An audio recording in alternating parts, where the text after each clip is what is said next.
ರಾಜ್ಯ ಕಾಂಗ್ರೆಸ್ ಸಂಘಟನೆಗೆ ಭರ್ಜರಿ ಸರ್ಜರಿ. ಎಲ್ಲ ಕಾಂಗ್ರೆಸ್ ಜಿಲ್ಲಾಧ್ಯಕ್ಷರ ಬದಲಾವಣೆ, ಹೊಸದಾಗಿ 34 ವೀಕ್ಷಕರ ನೇಮಕ.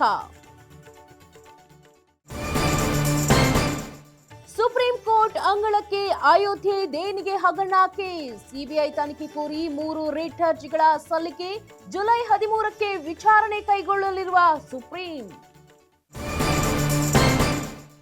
ಮೈಸೂರು ದಸರಾದಲ್ಲಿ ಕಂಬಳ ಆಯೋಜನೆಗೆ ಸಿದ್ಧತೆ. ಸ್ಥಳ ವೀಕ್ಷಿಸಿ ಮಾಹಿತಿ ಪಡೆದ ಪುತ್ತೂರು ಶಾಸಕ ಅಶೋಕ್ ರಾಯ್ 150ಕ್ಕೂ ಹೆಚ್ಚು ಜೋಡಿ ಕೋನ ಕರೆಸಲು ಪ್ಲಾನ್. ರಾಜಧಾನಿಯಲ್ಲಿ ಜೋರಾದ ಫುಟ್ಪಾತ್ ಒತ್ತುವರಿ ತೆರವು ಕಾರ್ಯ. ವ್ಯಾಪಾರಿಗಳಿಗೆ ಪ್ರತ್ಯೇಕ ಜಾಗ ಎಂದ ಸಿಎಂ. ಅನಾಥ ವಾಹನಗಳಿಗೆ 7 ದಿನ ಡೆಡ್ಲೈನ್. ಬ್ಯಾಡರಹಳ್ಳಿಯಲ್ಲಿ ಚಿರತೆ ಕಾಟ. ಏನೇ ಪ್ರಯತ್ನ ಪಟ್ಟರೂ ಬೋನಿಗೆ ಬೀಳದ ಚಿರತೆ. ಸುತ್ತಮುತ್ತ ಯಾರೂ ಓಡಾಡದಂತೆ ಸ್ಥಳೀಯರಿಗೆ ಅರಣ್ಯ ಇಲಾಖೆ ಮನವಿ.